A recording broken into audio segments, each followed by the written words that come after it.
Chapel Podcast.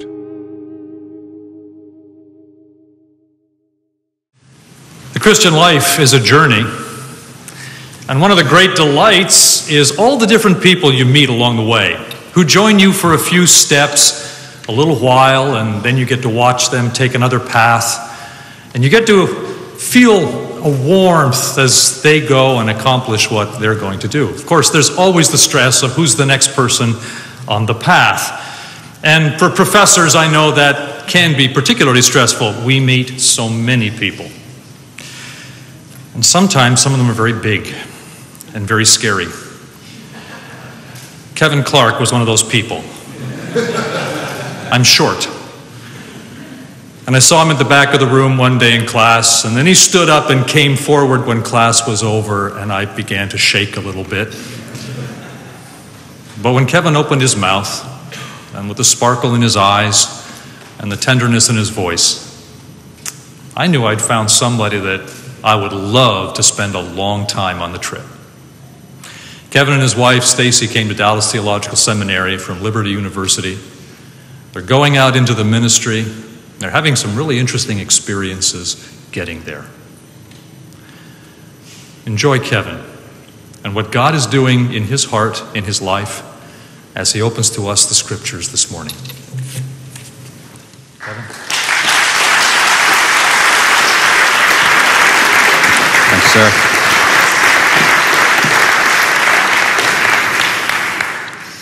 Wow. When I got here 5 years ago, Chaplain Bill, you might not remember it, but I cried on you at orientation. You remember that over there? Man, I was so overwhelmed to be here, and that's just what came out. This right here is an honor I can't describe. So let's look at God's Word today, and man, I hope you get something out of it, because I sure have. Father, we ask only this, that you be glorified, that Christ be honored, and that the Holy Spirit might move in every heart here today, young and old, male and female alike. In Jesus' name I pray. Amen. My wife and I met at a little town called Isla, Georgia, at a place by the name of Camp Maranatha. Stacy and I worked there as volunteer counselors for all of our teen years and for some of our early 20s. Camp Maranatha has a special place in my heart. It is a place that was established so that children from ages 8 to 16 could come and hear the gospel. And the best part about it is they come for free. They don't pay anything. So the camp gets a lot of kids who have never heard the gospel before. And many of their staff they get from churches that support the camp. Most of the time it's teenagers and college-age students. And that's who we were. My wife and I came from different churches, but we met there at camp. As counselors, our goal was singular. Number one, to keep the kids from killing themselves. Number two, to keep them from hurting one another. But the third main priority we had was to be there for them as their spiritual guide, because they were going to get introduced to the gospel on numerous occasions throughout the week. And it was our responsibility to help them field questions, to help them understand what maybe this new information was all about. Unfortunately, the male counselors had a tendency to lose their focus. Let me tell you how it happens. One of the tools that we used at camp to keep the kids occupied, to keep them not thinking about mom and wanting to go home, which was always a thing we had to hurdle over. But one of the things we did to try to keep their interest was keep them in competition. And we would have them play games. We would have them count off. We would have them engage in cleanup activities where they would gain points. And throughout the week, they would gain these points. At the end of the week, on Saturday morning, they would announce, the director would, who was the camp crew of the week. And they'd have a big shout, and it would make them feel great. And they'd go to the canteen and get them a free candy bar or Coke. It was very, very minimal what they received. But man, the excitement of receiving that was great. What had happened is the male counselors, however, saw that with Crew of the Week came this unofficial Counselor of the Week. And so at the beginning of the week, we would go recruiting and try to find kids that had been there before. Maybe we'd seen his swing before, and we knew that those were the kids we wanted because they were smart, or they were big, or they were tough, and they were going to be able to earn points so that we could become Counselor of the Week. A nothing prize, but you would be flabbergasted at how much time we spent trying to earn points and hollering at these kids when our focus was not that at all. We counselors, to our shame and to our disgrace, lost our focus. We were worried more about the nothing prize of being Counselor of the Week than we were about what we were there for. We were too busy competing amongst ourselves. You reckon there's a problem with that at a place like this? Do you suppose maybe we find ourselves engaged in competition? I think probably just this week you got a paperback with a grade or a test, and when you received it, you looked to your neighbor and said, "So what'd you get?" As though that somehow validates what you got. Competition can be an ugly, ugly thing. It can give us a circumstance or a set of circumstances that could absolutely derail our ministry and get our focus off of the main thing. We're going to look at John chapter number 3 this morning.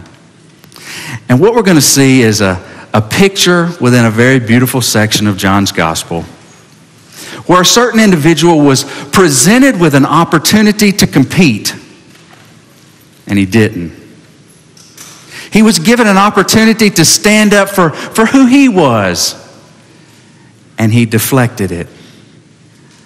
This morning we're going to see how we can combat the temptation to compete in ministry. Let's look at John chapter 3. We're going to start reading in verse number 25. John's gospel says, an argument developed between some of John's disciples and a certain Jew over the matter of ceremonial washing. Now, I'm not going to spend a lot of time explaining to you what's going on here, but John gives us a glimpse into the fact that at a time, Jesus and John the Baptist's ministry overlapped. There was a time when they were both ministering the same, or speaking of the same kingdom, baptizing in very similar water. And we see that an argument had come about here. Maybe this argument had to do with John's baptism as it contrasts with the Jewish understanding of ceremonial cleansing. Maybe that was all there was to it. Maybe, though, the Jews were trying to cause a dissension between John's disciples and Jesus' disciples who were preaching of the same kingdom. Maybe they recognized they were on the same ship together, and maybe they were trying to create a jealousy. For whatever reason, John the author tells us that there's an argument that started. Verse number 26 shows us the result of this argument. It says, they, being John the Baptist's disciples, came to John and said to him, Rabbi, that man who was with you on the other side of the Jordan, the one you testified about, well, he's baptizing and everyone's going to him. Just a little aside, I think it's interesting that they called him that man. That must have demonstrated that they didn't quite get it yet. Or maybe they would have been over there with that man who John had announced was the Messiah, the Lamb of God. Nevertheless, they came to John. They said, John, what's going on? Our crowd's, it's growing small, and that man's crowd is getting big, and they're all leaving us going to him. What's happening? Aren't you a little bit discouraged about this? And here lies the opportunity for John to compete. Should he want, he could have responded in such a way. But I think we're going to see here three things. We're going to see a defensive response. We're going to see two offensive responses. Let's look at the first one. The first one is, in order to combat the temptation to compete in ministry, number one, you must be on your guard. Look what happened in John's circumstances. His own disciples came from where they were baptizing. His own followers, the one who were that were on his side the greatest, came to him and presented him with an opportunity for him to compete with his master. Listen, guys, if you're new to DTS, you're going to be bombarded with opportunities to compete, both from within and from without. Even if you don't intend to do so, you will find yourself trying to do a little better than your neighbor.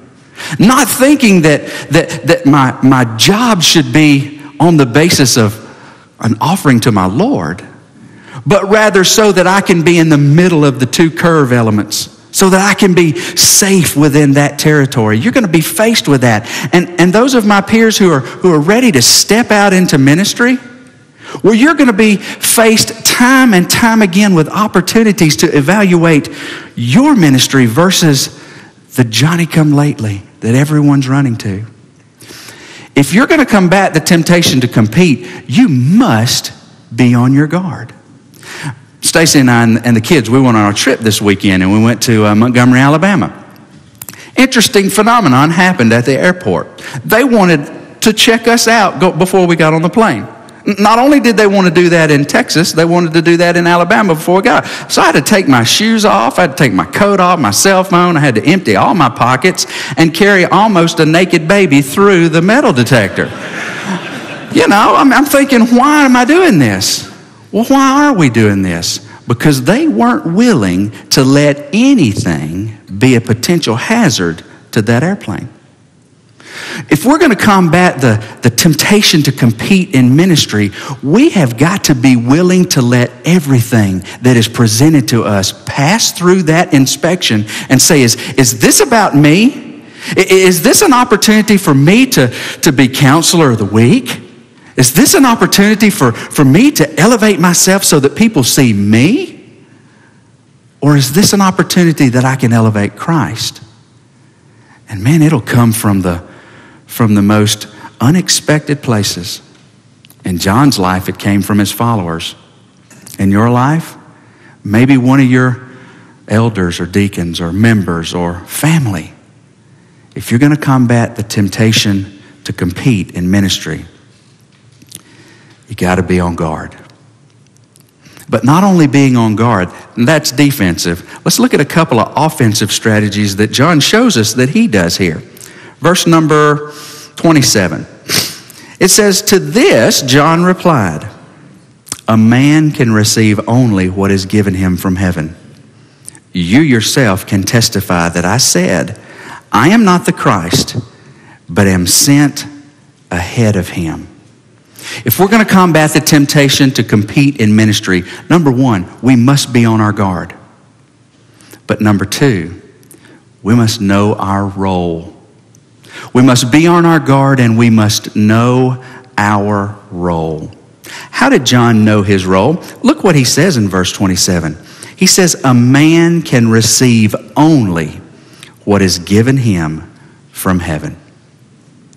John, what's happening, man? Our crowd's going over to this guy. Your ministry is not only plateaued, but it's declining. It seems like it's going away, John. What's happening? John says, look, guys, I can only do what God has given me to do, and that they are going to him is what God wants to do.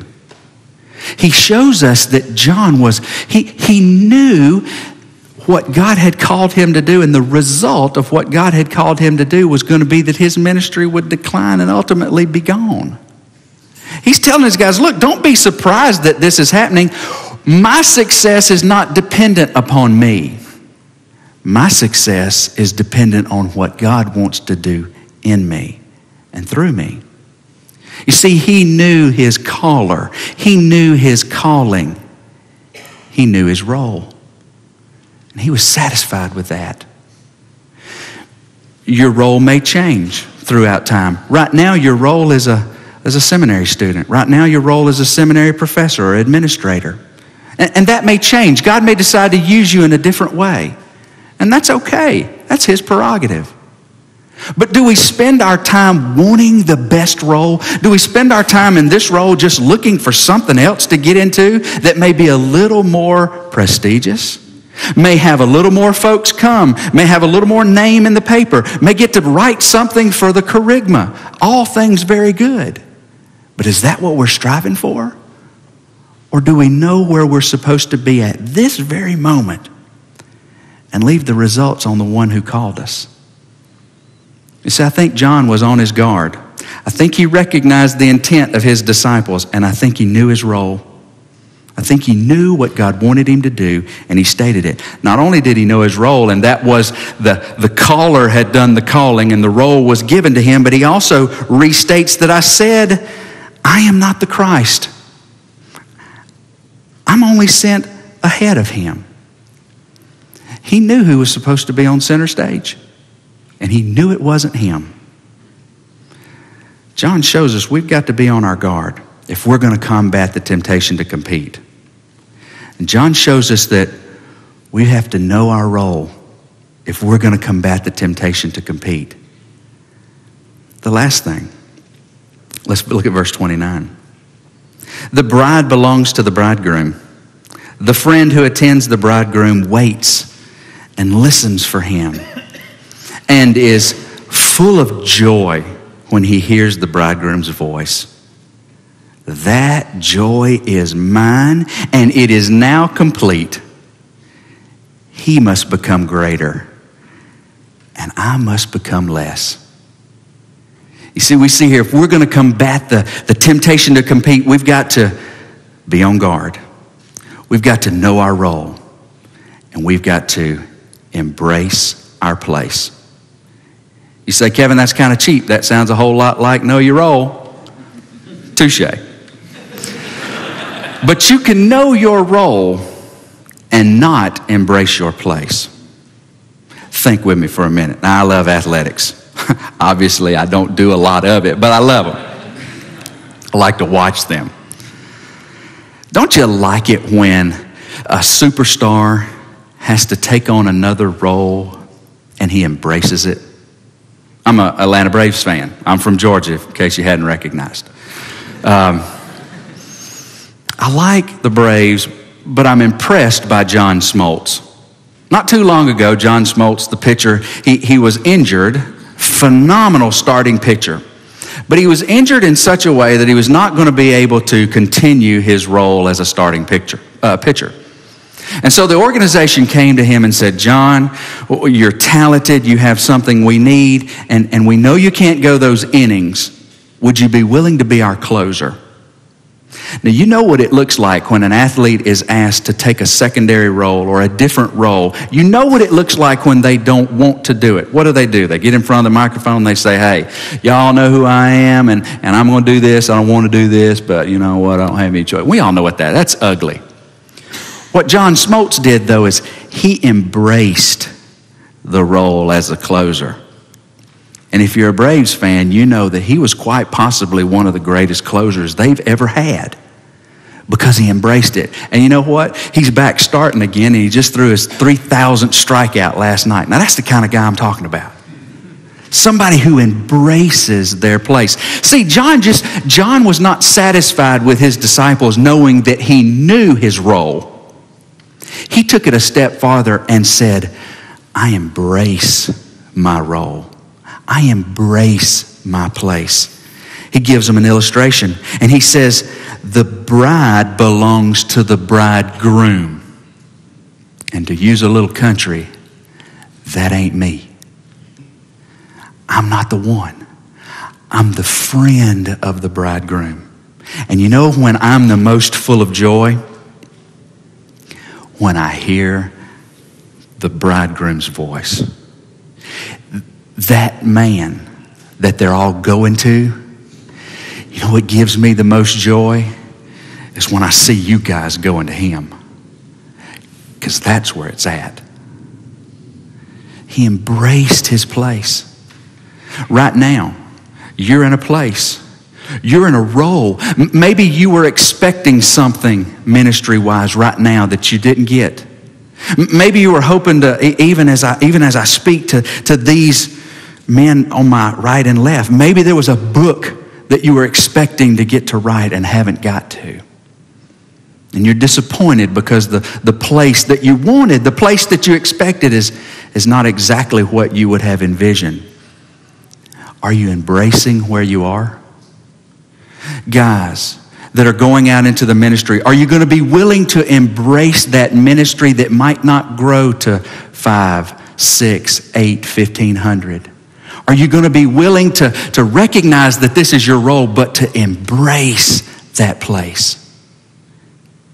If you don't, you could get caught up in competition. And when we're competing, we're not looking there.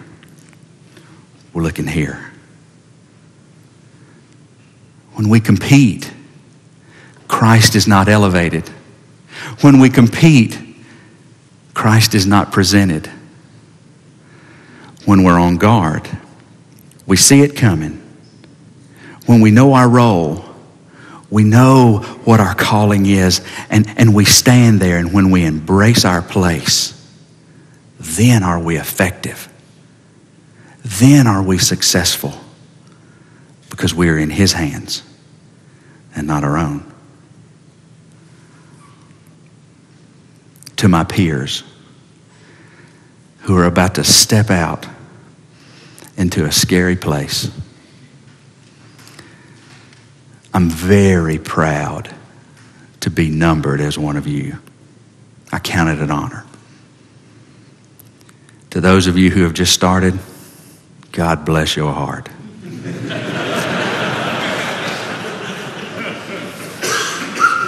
Hang on.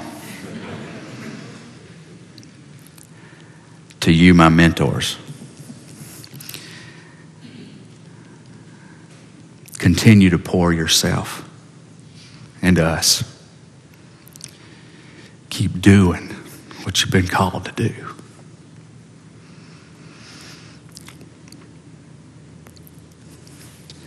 Be on guard. Know your role. Embrace your place. Let's pray.